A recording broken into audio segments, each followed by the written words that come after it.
Hey guys, it's Gary. I'm doing a video. Excuse me while I dick with the audio here.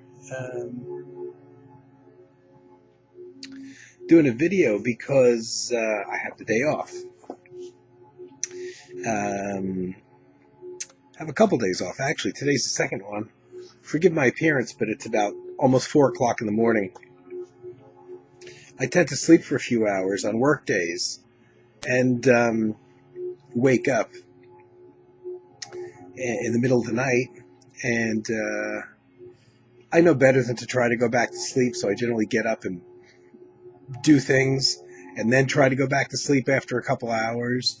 And the only advantage, well, the one big advantage to having the day off work is when I wake up, I don't bother to make a real strong attempt to force myself back to sleep. I just get up and do whatever for hours until I get tired again, and then I go back to sleep and get another few hours of sleep. So I'm not real prepared for this video. It's pretty much the way it's been now since I started working, because I used to do a lot. I used to do days of preparation before doing a video and getting artist information and just verifying things that I think are facts about musicians. But I like to double check them before I speak them. Don't have as much time to do that lately, so I go a lot more off the cuff lately. Something made me. I knew that just because of the dates that I started about a year ago, and when I looked at my first video, my introduction, on-screen video introduction to the VC. I checked the date, and it was March 27th, 2015, which right now is a couple days away. So it's my first year anniversary, really. And just wanted to say quickly thanks to everybody for watching my videos and joining, and especially the great friends that I've made here in this last year. You all know who you are. And continue to do so, and oddly enough, most of these people that have become my friends, it's watch their videos. To me, the best thing in any day in any week is usually seeing that one of my VC buddies have put up a new video, which I get to watch and keeps me company, especially during mealtime. But I watch them all the time when I'm home. Oddly enough, they've replaced a lot of TV. I still TiVo, I DVR, a lot of TV shows I watch, and I watch them in bits and pieces. But for me, it's almost become like a chore. Like I rush through them to actually get to the VC videos, So the VC videos have in the course of less than a year easily become the most favorite thing for me to view, much more so than anything on TV.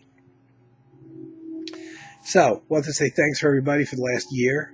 I will continue to do so, and to continually look worse and worse and worse on video as time progresses, as I've been doing. I don't know. I don't really have a theme for this. I only have a handful of CDs because I'm going to keep this one under an hour and a half.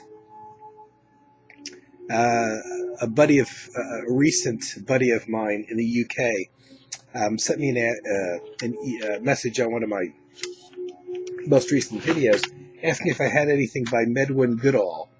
And I'm like, oh, name sounds familiar. And oddly enough, not only do I, but I bought this years ago, and I'm pretty sure I've got another CD by him somewhere, and I can't find it. When I moved 3-4 years ago, I only have a handful of artists that I've arranged in any kind of order. Guys like Ralph Towner, most of my ECM artists, like Keith Jarrett and all those folks, John Abercrombie, Ralph Towner. I put their CDs in some kind of order so I can find them.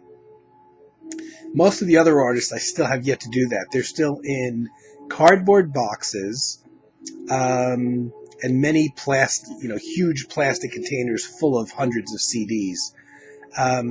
Most of the other artists, besides the ECM jazz artists, and maybe about 100 classical CDs, are arranged in some kind of sensible order so I could find them. But everybody else isn't, unfortunately, yet. Even my Tangerine Dream stuff, it's relatively easy to find because I have so many that I kind of keep them all together. But still, individual albums are hard to find.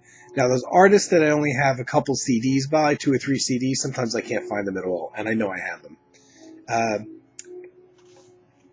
But my buddy Ambient Gaming out in the UK asked if I had any Medwin Goodall. This is the only one that I found. But oddly enough, I haven't listened to it for a few years. It was sitting in a pile right next to my computer, so I discovered this in one of my stacks recently, and I pulled it out to load into my computer to listen to again. I'm sure that I have another CD by him.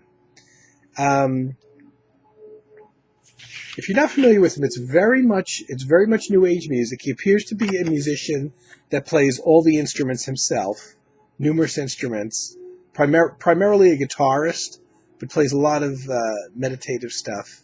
There's a picture of him there. Description of, I honestly don't know how I came across him.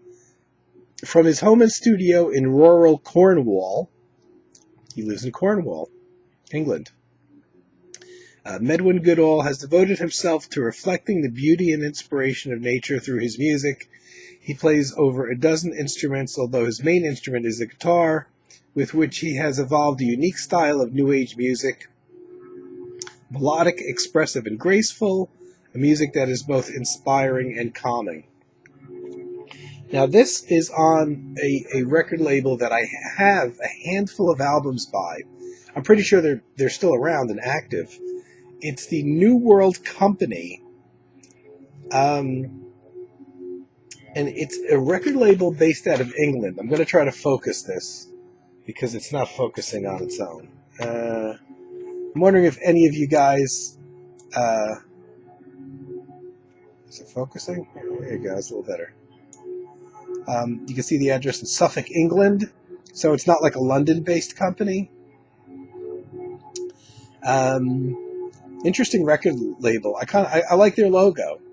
I think they're still around today. All they do is New Age music, and I'm wondering if anybody out there that watches my videos are familiar with them.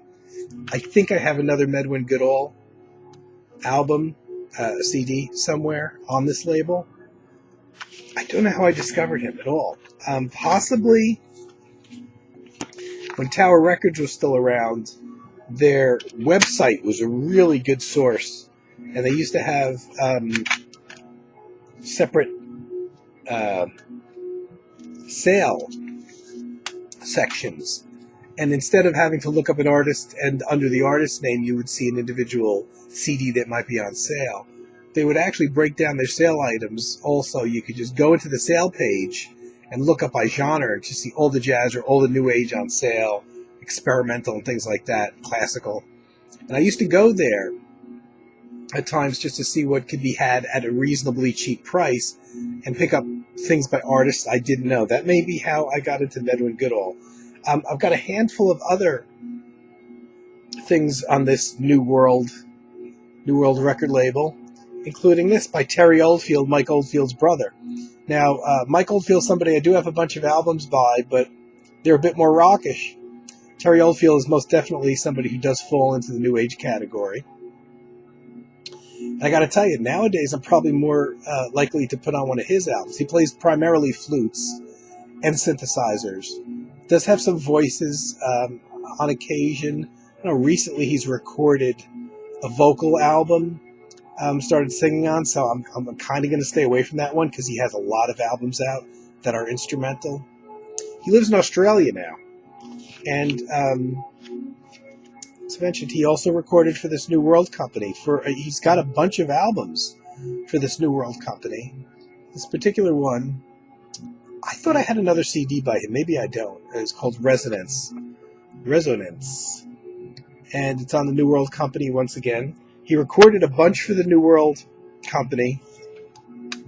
He's since switched labels. He's on a different label now. But he's got a lot of recordings for the New World Company. And I like this. It's very, very relaxing, very mellow. Like I said, most of his albums are flutes and synthesizers. This is one from 1988. I didn't realize it was that old. And again, from the New World Company. So I'm wondering if anybody's familiar with that. And I stated in several earlier videos how I always tried to hold on to receipts that gave me an idea of where and when I bought these albums. And sure enough, this one has a receipt in there. I bought at a store no longer in existence, a physical store called Compact Disc World, which was there was a few stores that they owned in my area where I live in New Jersey, and I don't think they went outside the state. They had 3 or 4 stores that I know of, so a small chain called Compact Disc World. And I bought this in 1997, this album, in October 1997 at Compact Disc World. I bought this album, Terry Oldfield's Resonance. I think that may have been the first time I was even aware that Mike Oldfield's brother was a recording artist back in 97.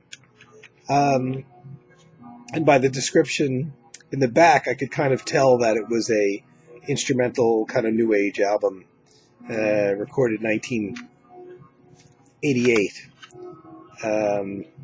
That logo, that little logo on the bottom with the sunshine on it really stands out to me. So I'm wondering if any of you other folks are familiar with the label. Other things, it's only been a week since I did my last video, but let's show you a couple things I've been listening to, ongoing. A compilation called The Ambient Eclipse. Now, this is on a record label I think is out of business. They did at least 2, but I think there might be more to the series of albums called The Ambient Something. This one's called The Ambient Eclipse. I have another one called The Ambient... Holy crap, I just forgot the name. The Ambient Something or Other. And what they are is The Ambient Expanse is the other one. They seem to be... they're a series of multi-artist compilations. I don't generally buy multi-artist compilations. I only buy them if there's a piece or pieces on there by artists that I regularly listen to that aren't taken from their regular albums, that are unique to that album. And on the Ambient Eclipse, and as well as the Ambient Expanse, both of those CDs, albums, seem to be entirely made up of new pieces recorded specifically for that album by different artists. And I bought this one because it's got one of my favorite Japanese modern day instrumental musicians on there, a new piece that I'm pretty sure isn't on any of his other albums. The guy Hiroki Akano, O-K-A-N-O, who he doesn't have a lot of albums out, or let's put it this way, he's got a few that are out of print now, and he's got a bunch that are available in Japan that don't make it over here as imports unless they're really expensive. Talk about like $50 a CD to buy the import from Japan. I just found out recently that some of his more recent albums, not his older ones, but his more recent albums, are actually available in America through CD Baby. So if I had money, I'd be buying them there. So Hiroki Akano, who I like very much, and I have maybe a half a dozen albums of his, earlier stuff from a time period when his music was released here by a distribution company, again, that went out of business. A guy named Peter Ball and Kerry Norman recorded a track on here. I'd never heard of them before, but the track sounds like Harold Budd, and so I got to look more into these guys because it's an incredible track. There's a track by Robert Scott Thompson, and as I said, all these tracks are new. Looks like this album came out in around 97? Could it be that old? I thought it was more recent than that. And I know it's ridiculously out of print. It looks like maybe 97 it came out. And it's on a label called Mirage. It looks like it's out of Toronto and Ontario, Canada. I don't think they're around anymore, this label. Let me see, who else does pieces on here? David Knight, somebody I wasn't familiar with. Stephen Bacchus does a piece on here. Michael Dana and Tim Clement do a piece on here. And that's probably pretty much a big deal because a piece called Ontario, which I think is unique to this album. I could be wrong. I think all these pieces are unique to this album. And Dana and Clement haven't recorded a lot together, especially in over a decade or longer. So to have another piece by them is nice. There's a Steve Roach piece on here, which was unique to this album. Steve may have put it on one of his albums since. And Jeff Pierce, the guitarist. I think initially that's why I bought it, because I was had a couple of Jeff Pierce albums, and I started seeing unique pieces of his pop up, and I started buying them simply because they were on there. Jeff Pierce's piece on this is really nice. This is a nice album, and it's been in my sleep playlist because it's mellow enough, laid back enough, droney enough for me to actually fall asleep to. So this is one of those that's been in my last video where I was showing stuff from my sleep playlist, I think. Was I just thinking about it, or did I actually record that video? Now I'm not sure. But this is one of the things that's in my sleep playlist. The Ambient Eclipse. And the Ambient Expanse was another album, part of the same series, came out roughly the same time. And that had unique pieces on it by Steve Roach, but Patrick O'Hearn as well. And I think that Patrick O'Hearn was the one that made me pick that one up. That's another really, really good album. I think there's more to the series, but I'm pretty sure the record label is gone kaput. Mirage, a division of Oasis Productions. So I think they're gone now. That's sad. Apart from that, and I am going to keep this under an hour and a half, I've been playing, because of just the work day. By the time I get home and I take a shower and I make something to eat for dinner, and I'm usually playing VC videos at that point. By the time I get done with all that, I'm fairly close to bedtime, or at least my first round of sleep, because I seem to do it in 2 rounds. So I tend not to put on too much active music, too much upbeat music, and I almost always go right to my sleep playlist, because my sleep playlist I always make these playlists up, and they always have 12 albums in them, and it pretty much takes me from whatever time I start listening at night, 6-7 p.m., all the way till the next morning. Most of the albums average about an hour, and so even if I eventually get up for the second and last time to get ready for work at somewhere just before like 7 a.m., the playlist is still playing, believe it or not, at that time. So I usually start playing the music, as soon as I'm done with the shower, the dinner, and everything. So I tend to put maybe whatever out of those 12 albums, whichever the more active ones are, I tend to put them at the top of the playlist because they actually get played before I fall off to sleep. And most of the playlists are droney electronic things, so I've been listening to that a lot lately. The Jade Warrior album's always in there, for instance, that I showed. The Ambient Eclipse has always been in there now, and the Richard Lanehart has always been in there for well over a month now. But I also have been putting in some classical things as well, and because that's music I really can't fall asleep to. It's a little too active, a little too much going on, or orchestral or percussive because of piano or something. I tend to put them at the top of the playlist, and because I'm playing them all through my computer, the album cover artwork is in the computer, so when I do a list of look at my library, to see what albums I might select that night to play, I see the cover art. So a lot of times, I'm letting the cover art actually using that as a guideline. I'm letting the cover art influence me of what to play that night. Like, maybe I want to hear some classical.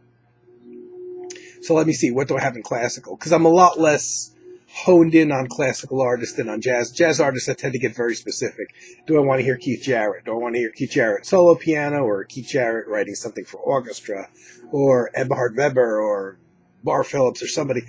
With classical, not being an expert in it, I'm a lot more open-ended. So I'll take a look at what classical albums I have in my computer or my playlist, and I see the cover art. And so in a lot of cases, when I'm not 100% sure, I don't want to hear a specific thing, I let the cover art suggest. And I've done that lately, and here's what I've been playing. I've showed this before simply because I bought this simply because I like the title and the concept. Stormy Weekend Classics. I love the cover. I love the name. I love the concept. All it is just another compilation. It's a 55-minute compilation of classical works. I got it very cheaply at the time. You know, it was a budget compilation. But I just like that concept, Stormy Weekend Classics. And I like the picture. And it's one of those I let influence me by those things. You know, it's got Mendelssohn on here, Dvorak. But once again, these are not the full 18, 20-minute pieces, symphonies. It's usually just a 5 or 6 minute chunk of the, one movement or the best known section. Probably not the best way to get into an individual artist's work. But if you don't know anything about classical, they kind of can serve as samplers. And, when you hear that 5 or 6 minute chunk of something that you really like, who is that? Oh, that's Dvorak. Let me go get a full Dvorak album and really experience it. So it's got piece by Ravel on here, Robert Schumann, Tchaikovsky, but it's got pieces, artists I've never heard of. Louis Spohr, Spohr, somebody I've never heard of. Naumann, Johann Gottlieb Naumann, who lived 1741 to 1801. So, it serves as, and if I like any of those pieces by those unknown artists, I then will go look for a full album by them, or at least something that features the full-length pieces. So these are good. This is a Canada. Oh, this is Matassi, the Matassi label, or a subsidiary of it. Who brought up Matassi? Carm in his recent video? I actually have a lot of things in various places on Matassi. This is made in Canada. Matassi Special Products 2001. Matassi Entertainment Group. Yeah, I didn't even realize. It's funny because Carm brought them up recently, and he's like, I've seen that name a lot on albums, and I'm pretty sure the ones that I have are mostly classical compilations. So here's another one I've shown before. This is another one that I bought, I think Tower Records online because it was on sale and I liked the cover. Wilhelm Peterson Berger, who was a classical composer I know nothing about and knew nothing about, and I just let the cover art influence me. And I bought it, and it's fine. Not experimental at all, orchestral music, very kind of conservative orchestral music. But it's one of those that constantly, I don't think a year goes by when I don't play this, and I wouldn't say there's anything particularly outstanding about it. It sounds like what a lot of people's concept of classical music is or would be for orchestra. Not avant-garde, not unusual, not atonal at all. Very much arranged and it's very sophisticated. But it's one of those that I every year at some point, actually probably more 2 or 3 times a year, when I'm scanning through my classical library, my computer, this cover comes up, and I just love the cover so much in that kind of wintry scene that I always end up playing it. And I've been playing it now for a couple nights. And actually, the last thing I'm going to show, because I'm going to keep this under a half hour for once, and this is another one that came up, when I'm looking at classical things to play for the evening, and I'm seeing the album covers, and I play it because I like the album cover so much. Eric Satie, solo piano, which is, I don't know if there's anybody that really has listened to any classical music at all that isn't at least slightly familiar with some of the music that would be on here. Complete piano music, this particular one. This is one that I picked up this particular CD for two reasons. I love that cover image. I don't know if you could tell the snow on the roof of the house. But it's also a Vox box. Now, these Vox boxes, Vox was a record. I bought this at Tower Records for $10 for two records, for two CD set. Both CDs are 74 minutes, so it's really a value. The Vox record label, from what I could tell, does mainly classical reissues. I don't know that they do or did a lot of new recordings.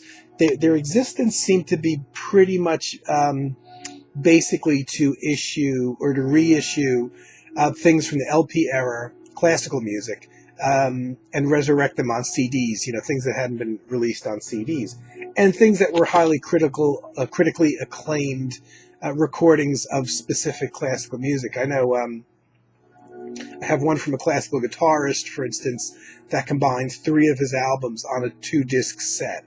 It's just solo classical guitar, well-known classical pieces. And that's what the Vox labels seemed to do. And after a while, they started making these Vox boxes, which were generally 2 or 3 CDs. I've seen a lot of 3D sets from Vox box. And the interesting thing is, when I bought them, I didn't realize this at first, but the record label at the time, and this compilation was put out in 1990, so this goes back quite a while. When the label was putting out things at around this time, Voxbox is owned by a company, or was at the time, called the Moss Music Group, and the Moss Music Group was based. The address on the back of this was literally a few blocks from where I lived my first 53 years of my life. And I'm like, I got to find out where this place is, because I wanted a job there, thinking this is a music company, publishing, reissues of classical music. What a great company this would be to work for. But knowing the address and the street that it's on very well, I'm like, this can't be a very big place. So I drove there to this address that was given on the back of their albums at the time, which changed afterwards. And what did I see? Just a regular house, like an old Victorian-style house that I was fairly sure had been turned into a boarding house, where they rent out rooms and people have a shared bathroom and all that. Maybe not. Maybe it was still individually owned, but all it was a house. And, it didn't look like any music was being done there. There's no indication that it was being used as an office. And if it was being run out of there, it was a family operation or something. Very strange. Very, very strange. And I never did find out what was going on there. And a few years later, then their address changed to someplace about, 15 miles away, still in New Jersey. And it seems like somebody else bought the company, perhaps, and was running it. But again, I don't really think that was what I was expecting at least a small office building that this record label was being run out of, at least, a floor of, 20 or 30 people or something working there. So the place that they moved to, I never did check out that address, which was, like I said, about 15 miles away from where the old business was, where I used to live.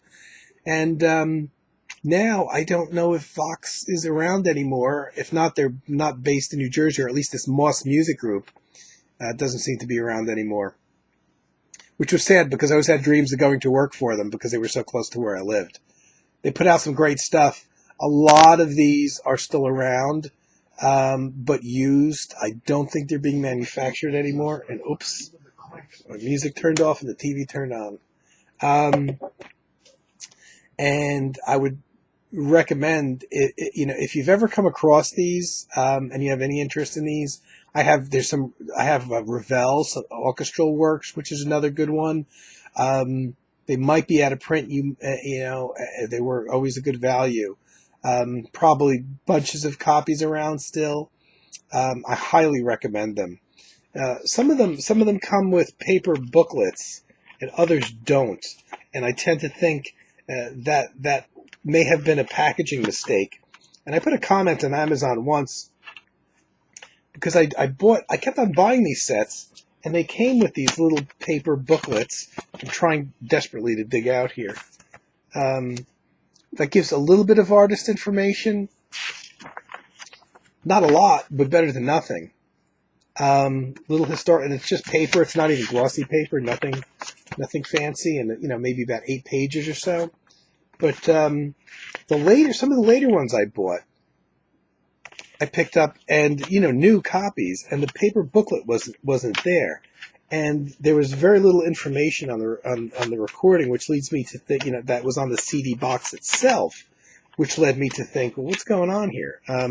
So I think later on in the packaging, they may have actually intended and missed putting the CD booklets in that gave the information about the recording sessions and the artist, or they started having budgetary problems, and when they started making the boxes up, they left out the paper booklets and just put the CDs in the packaging that you see here, and that's it. I never found out whether that was the case or not, and now it seems like they're gone. But if you ever do come across Voxbox stuff, whether you're looking in a used CD store or something, or online, because I know there's plenty of copies out there still, and you're anticipating, they're available at a good price, and you're anticipating jumping into the well of a certain classical artist, either performer or composer, I highly recommend them. They're great introductions for me.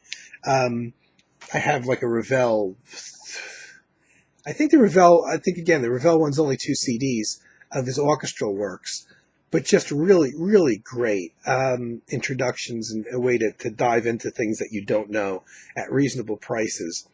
And they're not, like I said, they're not brand new recordings. A lot of the recordings seem to be from the 70s, the 60s maybe, sometimes even earlier.